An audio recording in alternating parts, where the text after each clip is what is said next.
Hero Alam দেখলে রুচি হয় না, আবার মনে করেন তাদের বলে রুচির কবরে সমস্যা অনেকে বলে, আবার মনে করেন যাদের রুচি হয় না তারা দেখবেন একটু পরে হিরো আলমের পিছনে একটা ছবি তোলার জন্য ঘোরে, আচ্ছা, ঘুর করে। অনেক মেয়েরা নাকি আপনার সাথে ইমোতে ইমুলেন্সিং করতে চায়, আপনি অনেকে আপনাকে খারাপ ছবি পাঠায়, আপনি নিজে বলেছেন। হ্যাঁ, আমি অনেক মেয়ে আছে আমাকে পাঠাচ্ছে, আমি দেখাতে পারি। আপনি অনেক মেয়েরা দেখেন আমাকে মনে করেন মেসেঞ্জারে বিভিন্ন লোক মনে করেন দেখেন বিভিন্ন অশ্লীল ছবি পাঠায়, দেখেন এই যে মেয়েরা, লোক না মেয়েরা? মেয়েরা মেয়েরা দেখেন, এদিকে মেয়েরা আবার দেখেন দেখেন কি খারাপ খারাপ ছবি পাঠায় দেখেন মেসেঞ্জারে, ঠিক আছে। মুখে তাকে আমি কাজ করতে চাই কিভাবে নিজেকে, তারপরে মনে করেন এই দেখেন রিয়ামণি বলছে আমার 6 তলা বাড়ি আছে, দেখেন রিয়ামণি বলছে ওর 6 তলা বাড়ি আছে বলে বলে, ওকে বাড়ি 6 তলা, এটা কোনটা বলবে, ঠিক আছে। এগুলো কথাবার্তা বলে, এগুলো ভাই বাকস কথা মনে করে ভালো না। আপনি একটা পুরুষ মানুষ, তো সর্বোপরি আপনি হিরো হন যাই হন, আপনি এই যে এত এরকম ছবিগুলো পাঠায়, হট হট ছবি পাঠায় মেয়েরা, আপনি নিজেকে কন্ট্রোল করেন কিভাবে? শোনেন, সবকিছু নিজেকে কন্ট্রোল করার মতো এখন অনেক পদ্ধতি নেমে গেছে, আপনারা সবাই জানেন।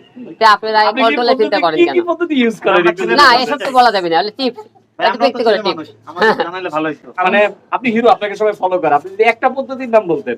না, পদ্ধতি সবাই একটা করে বিয়ে করে নেবেন, বিয়ে করা ফরজ, মনে করেন পদ্ধতির একের পর এক বিয়ে করবে, 4টে পর্যন্ত বিয়ে করতে পারেন পদ্ধতি নেওয়ার জন্য। আচ্ছা আলম ভাই, এই যে আপনার যে সংসারটা ভাঙলো এবং সে বিভিন্ন জায়গায় বলছে যে আপনি পরক্রিয়া করে বেড়ান, কিন্তু আমার কাছে একটা প্রশ্ন, সেটা উত্তর দিলেন।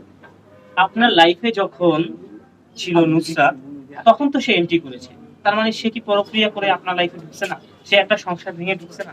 আসলে শোনেন, পরকীয়া বলতে অনেকে অনেক রকম কথাবার্তা শোনেন। ছেলেরা কোনো মেয়ের কাছে মানে একটা মেসেজ দিলে কথা বললে পরকীয়া হয়ে যায়, কিন্তু কোনো মেয়ে যখন ছেলেকে তখন মেসেজ দেয় যে ভাই তোমার সাথে দেখা কর্ম কোনো জায়গায় পেজ শেয়ার করতে চায়, এবং মেয়েরা তখন বলে শোনেন, কোনো মেয়ে পরকীয়া শোনেন করে না জানেন, রিয়ামণি পরকীয়ার কথা আমার নামে অনেকে বলে। তাহলে আপনি এই জায়গাতে একটা কথা বলেন, যখন একটা জামাই ঘরে থাকে বলে আমি বাইরে থেকে আসি, সেটা কি পরকীয়া বলে না? জামাই তো বাইরে যাবার ছিল, তার কি এটা পরকীয়ার মধ্যে পড়ে না? যখন জামাই বলে এই আমি ছাড়া তুমি বাইরে তুমি কোনো ছেলের কাজ করবে না, যখন ওই মেয়ে বাইরেতে কাজ কাম করে, তার কি পরকীয়ার মধ্যে পড়ে না? যখন বাবা হসপিটাল, যখন ওই মেয়ে এমন অন্য ছেলেগুলো নাচ গান করে, তখন কি দিয়ে মনে পরকীয়ার মধ্যে পড়ে না?